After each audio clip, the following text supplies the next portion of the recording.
Hey, y'all, and welcome back to my kitchen. Today we're gonna get munched out on another favorite. We're gonna go a little throwback. Throwback. Like elementary throwback. This is something I had in elementary school. I went to public school in New Orleans, Louisiana. Who that? And our lunch lady, when she made this, and you seeing this right here.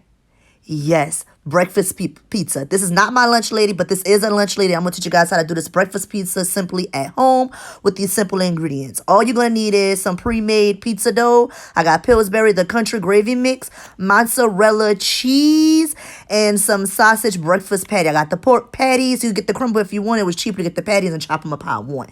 So I'm just going to open it. Like the directions say, they want you to roll it out on a flat pan. I did not have a flat pan, so I just took a regular pan that I had, a regular maybe 13 by 9 baking dish that I had, and flipped it over. Then I put the dough on there. The package asks for you to pre-bake the dough for 6 minutes before you put the toppings on, so that's what I'm doing. I have my oven already set on 400. As I got my dough cooking, I'm going to make my gravy mix. I'm following the direction that's on the back of this country gravy mix. It says to heat up some water, which I did, and then also take some water in a cup and pour the mix in the water in the cup first before you add it to the hot boiling water. So it's like making a cornstarch slurry, but this cornstarch slurry has a flavor to it. And then we're going to add it to our hot boiling water, give it a good mix. You don't have to season it. It did taste aight. It tasted aight, but I still seasoned mine with some cayenne pepper, some salt, and some white pepper. And I seasoned it, then I mixed it up. When you chilled, it starts to thicken up a little bit. So it is a little loose, but that's okay. It does start thickening up as it chill. After I had my first half of this pizza crust baked, like I told you, you have to pre-bake it for 6 minutes, I believe the instruction says.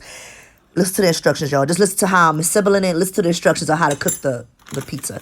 So we're going to bake it. Then I'm going to add my first layer of my gravy. I realized it was a little wet for me, so I added some cheese on top of that gravy.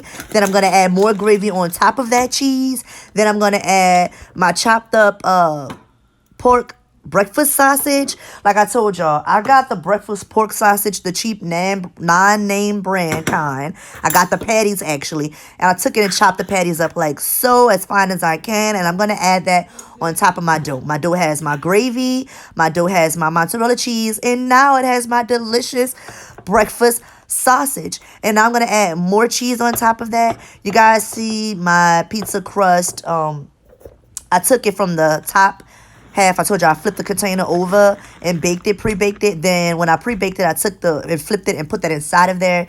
So the crust kind of didn't fit good. Then I let that bake, and look at that. It came out the oven so beautiful.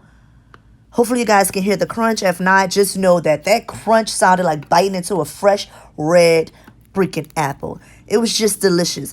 It gave me every sense of elementary school, every sense of being innocent and young and eating breakfast. I actually ate this for dinner, but whatever time of day you eat it, it's a great remembrance of going to elementary and being in elementary, especially going to public school. We didn't always have the best, but we knew when this pizza was coming out, we got some good breakfast. Thank you guys for getting munched on me. Like, comment, and subscribe.